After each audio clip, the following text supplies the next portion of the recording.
Hi, everyone. I am so excited because I am speaking with author Reema Zaman, and she has her new book right in front of her called I Am Yours. I knew when I saw this book, like I wanted to read it. I just knew it. I don't know why. I just saw the cover and I'm like, yes, I want to read You. this book. And Reema. Oh, thank you so much, Michelle. I love memoirs. Okay. But yours was the way you wrote was, I have never read a memoir like you did it. Like, I was so intrigued. I was like, I want to try this. I wonder if I could write like this. Like, Oh, I wow. loved how you did the ages and how loving you were to yourself. Like, Mm, you know what I mean? Like, okay, for instance, you say, "Dear love," in the beginning. mm. And I was like, you know what? Because I try to practice, and I'm older than you. Okay, I'm 54, and it's so I have children your age. It's so hard to speak to ourselves nice. Why is that? Because we've been conditioned as women, we've been conditioned to feel contempt for ourselves. And that manifests as eating disorders, body dysmorphia, self loathing, insecurity, self harm. And I mean, the reason why I wrote a book that was radically loving toward the reader as well as myself was because it's the book I needed in order to save my life. I had battled anorexia for 15 years and nothing had worked to heal me. And before I started writing the book because I started to realize that my anorexia was the result of all of this unhealed trauma from sexual assault, from attempted molestation, from rape, from intimate partner violence. And through it all of those wounds had stacked and they had led to me believing I was worthless in the world. And when you are made to feel by when you are treated continually like you're worthless Yeah. by the environment around you, by the characters around you, you're going to absorb that poison and then you're going to reenact the venom. And I reenacted the venom through anorexia. And so I had heard that the way to heal any kind of self loathing was self love. But for the longest time, I couldn't fathom how I could possibly practice self love. It sounded so hokey to me. The thought about like looking at myself in the mirror and saying, you are precious, you are loved. I could not wrap my mind around that. So what I opted to do instead was to write a book that begins in the voice of my child self and practice feeling love for my inner child whilst writing it as an adult woman. And I thought that by day in, day out, if I practiced feeling love for my child self, perhaps that love, that tenderness I could feel for your inner child, my inner child, would naturally carry over to my adult self. Because so much of my background, I had been a nanny, and I'm also the proud oldest sister of four siblings, of three siblings. I'm the oldest of four. Right. And it's so natural for me to feel love for children. And so I thought if I reenacted my childhood experiences and looked at myself with love, which would be so natural, perhaps that could carry over and it could heal all of the wounds that I had collected through the course of being a woman in this world. And I thought that if I spoke in that loving voice directly to the reader, perhaps I could transfer that love to you as well. So that, sorry, our dogs. So I love that it. I love dogs. No right? worries. It's life. That's right. So that this journey of self-reclamation and self-love could be a shared journey between yourself and me. And that's why the book is called a shared memoir. And it's a new genre that I wanted to invent because I think we need to start practicing radical empathy and love for each other in order to really heal and evolve as human beings in this planet. Yeah. And like I said, I'm older than you. I have six children. Okay. And my oldest ones are around your age, but Yeah. it's really interesting to me because I had an abusive background and, like a lot of women, but I found that when I would look at pictures of my youth, I couldn't look at her. like I couldn't look at me, you know, because I Mhm. hurt for her, you know. And when I Yes. was reading you, that's why I think the age thing like really sucked me in, because I was like, I couldn't look, you know, I would see a picture of myself and be like, that poor girl, like that, you Oh know, no. she's abused, she's, you know. Yeah. And then to, you know, as to carry it into my adulthood, I've been divorced twice. Right. But, you know, from boyfriends, I'm not just going to say my ex-husbands, but boyfriends too. It's like, I remember like, you're too thin, you're too fat, you're too short, Right. you're too like, The and entire litany that I have in the book. yeah, Yeah. exactly. Right. Exactly. And you know what struck me about your first husband too, and mine, is that like, you what everything that was perfect was then not perfect. Yes. Oh my gosh, that scene. Absolutely, because it's a universal scene, Yes. right? Yes. For any one of us who have gone through an abusive relationship, all the things that they once, revered as being our perfect attributes, then they twist that into our imperfections and our flaws, because all to create this dominance. And actually, in the audiobook, I had the privilege of being the narrator for the audiobook as well. Awesome. And that litany, I'll bring it. So that litany, I remember it's like, I I'll know. I'm cover like, the page, yeah. But that litany, what I did for the audiobook was so there's like, 10 or 12 things that he says: you're too thin, you're too fat, you're too, too you're too ambitious. smart, you're too ambitious, you're too driven, you're too disciplined, you're all of these things. You're too perfect, not in the way that I like. You're too imperfect, not in the In the way way. that I like, right? And so what I did in the audiobook was the first half of that list, I performed it in the voice I was using for him. Mm, And then the second half, I said it in my own voice, because that's what abuse is. that's right. We start speaking in the voice of contempt that we have heard around us. And that goes back to your initial question. How is it? Why does self love feel so radical? Because we have been conditioned to feel the opposite for ourselves. Yep. Yeah. And you know, when you were saying, you know, that part in the book, like I teared up, because I was Mm, like, I did, because I think you were on your way to a party or something. yes, Yeah. And it was like, the thing that he was attracted the most to was all of a sudden, well, I don't want you to be attractive. I don't want you to be, right, you know, and I so remember living that. And I was like, what is that? Like, what right. is that kind of, you know? And I look back at pictures of when I was having my first three children, because he was really in shape. So I would like have a baby and like think I had to lose the weight really quick, because he would be like, "Oh, you know, you're still chubby," or you know, he would make like a comment like, and Right. so, and I look at pictures of things when he would say I was chubby, and I look at him and go, I weighed 90 pounds. Like I was not chubby. Like it's crazy how we hear it, and then to see the picture, we're Right. like, I The believe actual evidence. the evidence. Exactly. Like I Mhm. believed that. How Right. could we believe that? Well, Right? that's gaslighting and that's Yeah. abuse, right? Yeah. Where everything is twisted into a knife Yeah. to stick it into your back, and that's why the power of memoir is that we finally have evidence and witness Yes. that you and I were not crazy. We were never deserving of unkindness. And that's the remarkable, I think people have been saying that there's so much medicine and healing that they have found through this memoir. Oh my And God. I think thank you. And it's because this memoir, it bears witness to the proof that we are worthy of love. Yeah.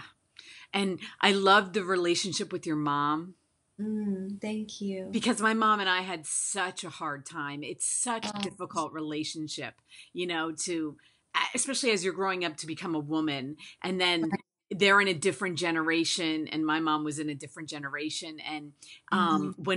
when my first husband started cheating on me, and I told her about it, she was Right. like, you know, it happens, Michelle. Like, you're gonna have to grow up, you know. And So I I'm so took it, sorry. like, but then later, like when we went back and revisited after the divorce, and she was like, I shouldn't have, Yeah. but that generation, like, and your mom was so strong, Yeah. and it's like, and then my dad died, and my mom had to kind of start over, and that's when she Mhm. became a little bit more wise to, like, it was just because my dad was cheating on her. Like, it's amazing what will pass down because of Well, what we took. exactly. And she told you that it happens because she was trying to normalize the pain Right. herself. Because it was, if she accepted your pain, she would have to accept hers. And she was in so much denial. Yeah. And so she projected that pain onto you. Yeah. It's so unfair, but ul- ultimately it's like understandable. And that's why it's called like inherited and intergenerational trauma, Yes. right? Yes. And then it's as we heal and our moms, that relationship can then heal. And Exactly. and your mom and you, like, oh, it Thank makes me you. tear up just even like thinking You. about it because, Yeah. it's all of us. And I have daughters now, and I know, Right. like, Yeah. what to say and what not to say. And, That's wonderful. but it's only through learning, right? I mean, that's why I look at you and I'm like, you're a baby and you're so wise. And I'm like, thank God the Thank you. next generation, like, I feel like they are able to learn this stuff quicker, hopefully. Right. Well, You in a know? way, it's like I kind of had this accelerated learning curve, because so many traumas and wounds stacked up so quickly in Yeah. my life that in order to survive, I had to wizen. I had to be the person pulling myself out of that hole. And so it was kind of my survival instinct kicked in, and I started writing because I had hit rock bottom emotionally. I was in this abusive marriage, and I started waking up with all of these essays, these stories, and these basically the chapters of a future book ready and waiting for me. And the chapters of that book would tell me they would tell me that what he was saying to me every day was gaslighting, that they would counteract his attempted manipulation. That's what writing started doing for me. And as I and so much of gaslighting is when somebody takes your words Yep. and takes their actions and tries to make you feel crazy and tries to reduce your your self your self concept and your sense of um, self assuredness to zero. Because then, if the smaller we become, the more controllable we become, Right. right? Yeah. And so writing down our thoughts is actually the perfect way to counteract and transcend someone else's attempted gaslighting, because writing fills us with validation. Yep. There's evidence on the page of what we truly are worth and what we are thinking. So when someone is trying to twist our words against us, we can say, actually, this is what my words are. Right. And that's what happened for me. I started waking up with these essays and chapters of a future book, and it started filling me with the validation and courage I needed to speak back to him. And I started saying no, no, no, which was such a radical thing because, right? And all of us women were told to never say no, because to say no would be, we're taught that to say no would be very selfish. Right. And then on top of it, I am a survivor of rape. I'm also a survivor of sexual harassment as a child.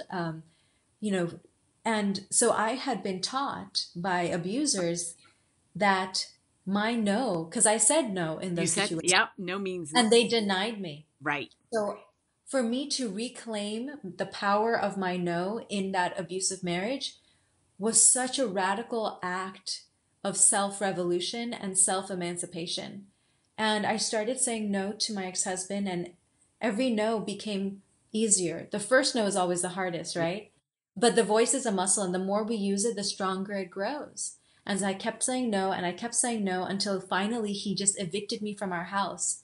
Because by speaking, I became creature he could no longer control. I became a Right. fire he Right. couldn't control. And he evicted me. And so after I left, I kept on writing. And I realized that because these essays and these chapters of a future book had done so much value for me, they had filled me with so much courage, the courage I needed to leave that man, it felt like a social responsibility that I had to continue developing this manuscript and getting it into the world one day. Yeah, I hope so many women read this. Like, Thank you you. know, It's been amazing. We're already in the second printing. 2 days after its release. oh my gosh, it's only been out Yeah, a month. Oh my yes. gosh. It's because like 2 days after the book was, I Am Yours was released on February 5th. Yeah, And then 2 days later, it went into its second printing. that is And amazing. thank you. And the best part of this isn't like, oh, the sales or the commercial, buzz. Right. What the best part is that every book sale means that another woman has been validated, Yes. that another woman has received something in her hands that tells her that she is worthy of love, that she is Yep. beautiful, that she is powerful. Yep. And like this book is actually, I Am Yours is the first memoir to ever have been written by a Bangladeshi woman that speaks on abuse, assault, and the path to rising. Yes, and the best part of being the first is it makes it possible for there to be a second And and a third and a yeah. fourth until we lose count because there's no more need to keep count. Yes. And Right? I felt so like at the end of the book, I was like, yes, I can do it. And you know Yes, what? sir. And it's so funny because when you get into meeting him, right? Yes. And I was like, I almost saw, I don't know, I'm sure when you were writing it, you were like, it's so clear. But I know in my life, I have fallen for that man. Okay. Well, but also because he felt like home. Yeah. And it's that I If you don't grew know. up with that kind of dynamic. Right, exactly. And it's like I over and over again I can look at the pattern and be like so when before I even knew like what was going to happen, I was like, Right. You could sense no. it. Yeah, And oh my actually, god, I yeah, could so sense it. I'm sure you're right. hearing that from everybody because Oh, now please we can do. look at it and be like, yes. Yes. And actually I had a few editors who said, I could sense that it's about to happen. And I said, that's good. Because they said, do you want to take it away? Do you want to just let him be completely Mr. Nice Guy in the beginning? And I said, no, because that wouldn't be authentic. Not only to the story, but also the female condition, Right. which is male aggression has been normalized. Right. So even when we see the signs of him being really domineering, of the signs of him being a bully, we have been taught to think, oh, dangerous boys are great. And, Yeah. and aggression is actually a sign that he loves you. Jealousy is a sign that he loves you. So Exactly. I told my editors, no, no, no, we don't want to paint him over and focus only on the nice parts because that would be inauthentic to the reality of life. Absolutely. Because, when he was saying to you, take your makeup off or, you're Hmm. like, oh, like, look at, he You're like, loves well, us, like, he just wants me for himself. And he just, like we mhm. rationalize that sick Yeah. behavior. Exactly. And that's why emotional abuse is so much harder to Oh, catch I and have to said leave, that. I have right? said that from day one of ever speaking about my Right. abuse was Mm, my abuse was the emotional is the worst because it's the that worst. is the stuff that sticks up here, Totally. so And hard to get rid of. because we've been taught by society that only after you have a physical bruise can you use that as Exactly. permission to leave and a receipt of grief. But Yes. until that, you know, a swear word or a belittling sentence is not And uh, painful enough. right. But I wanted specifically to write this book for many reasons, but one reason was to validate all of the men and women who have been through emotional abuse at the hands of relatives and at the hands of partners to let them know that no, your pain, the emotional, psychological pain is absolutely valid and Exactly. absolutely a valid reason to leave. Yeah. Well, I am so happy that I got to read your book. Like I said, Oh, when I thank got you. done, the ending is amazing. And I was just Thank you like, so and you feel like you can take on the world because your strength is contagious. And, Thank you. it's like somebody can look at you and be like, look what she did. If she can do it, we can do it too. And, We can. I mean, you know, I was born in Bangladesh. I come right. third world country. Exactly. And you came over here with, with No little, family. and he left you with nothing, and you were happy about it, and you started over. And Because ultimately all we need is our voice, right. right? And that's, yeah, I'm so proud of this story because it's not the traditional Hollywood ending. No, I wanted to let all people, but especially women, know that your happy ending and your beginning begins with you, yes. right? Yeah, You reclaiming the power of your voice. And once we have that in our hands, anything is possible. yeah, That is the ultimate success. absolutely. Well, before I let you go, are you writing anything else? Are you writing another book? Yes, I'm writing I'll be writing my next book in Bangladesh actually. I'm working with the Rohingya refugees. Uh-huh. I'm the first author ambassador for the International Rescue Committee. And in 2020, I'll be going to Bangladesh to live and work with the Rohingya refugees. And I'll be writing a book to amplify their voices. And Well, it's called, thank you. And so it'll be a memoir yeah. about my day in the life with them. And it's going to be called I Am Here. I can't wait. That also, Thank you I'm so much. telling you, you have such a unique voice. It's so, it drew me in, and that's what I was so happy about with this book. I Thank mean, you. it's you, and it's like so Mhm. different. It was like none other that I've read. So, show the cover one more time, and Yeah, I'm going to be putting all of Reema's links listed below. I will put the IndieBound link so you can go to your local bookstore, and the thank you. Amazon link so you can just hit the button and get it immediately. Amazing. And you know what, Reema? I'm going to listen to the audiobook because I want to Oh, hear thank you. you. I want And to hear you. thank you so much. And Yeah. actually I have a podcast launching in June. Oh, Yeah, and I would love for you to be on it too. It's oh, conversations. It's called Love Rima, oh. because everything is, I it's a just love got letter. chills. It's a love letter. And so we'll be able to have the conversations that have been ignited by the book have been so profound. I've been on book tour Absolutely. and the questions I've been receiving are beyond the traditional questions. Yes, occasionally people will ask me about writing process or my rituals, my discipline, all of that. But most of the questions have been about, forgiveness, empathy. How do we forgive those who have wounded us? Uh, I've had women say, because of your book, I now have the courage to leave my abusive marriage. How Absolutely. do I heal and evolve? How do I forgive the man? And so all of these things, and so those are the questions that I feel I have a responsibility to carry on this conversation in a Absolutely. much more immediate and weekly manner.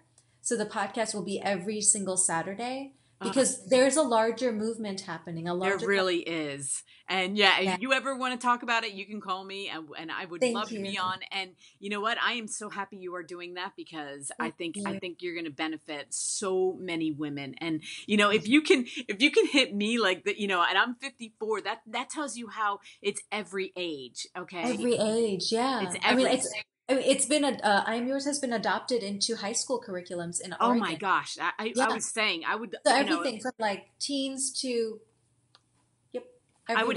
I would have, if my daughters were still teenagers, I would have had them read this for, just to make them wiser Right. like, Yeah. so I'm really happy you're doing that. It's Thank such a you pleasure so to much. meet you. Thank you so much, Reema. You have an Thank you. amazing night. You too, Michelle. Okay. Thank you. Bye bye. Bye.